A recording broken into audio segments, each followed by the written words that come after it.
અવારનવાર અકસ્માતની સંખ્યાઓ દિન પ્રતિદિન વધી રહી છે। ભાવનગર રાજકોટ રોડ પર ગમખ્વાર અકસ્માતની ઘટના સર્જાઈ। રાજકોટ રોડ પર મિલિટરી સોસાયટીના નાકા પાસે ટ્રિપલ અકસ્માતની ઘટના બની તો મિલિટરી સોસાયટીના નાકા પાસે રિક્ષા, કાર અને એસટી બસ વચ્ચે ટક્કર થઈ। અકસ્માતમાં કાર અને એસટી બસને મોટી નુકસાની પહોંચી છે તો ઘટનાને પગલે લોકોના ટોળેટોળા એકઠા થયા। જોકે બનાવમાં સદનસીબે કોઈ જાનહાનિ સર્જાઈ ન હતી।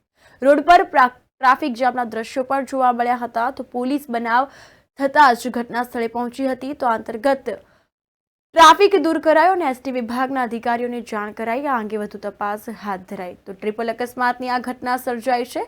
સદનસીબે કોઈ જાનહાનિ થઈ નથી તેવું જાણવા મળ્યું છે। રિક્ષા, કાર અને એસટી બસ વચ્ચે આ ટક્કર થઈ હતી। આસપાસના લોકો એકઠા થઈ ગયા અને પોલીસે આ અંગે વધુ તપાસ શરૂ કરી।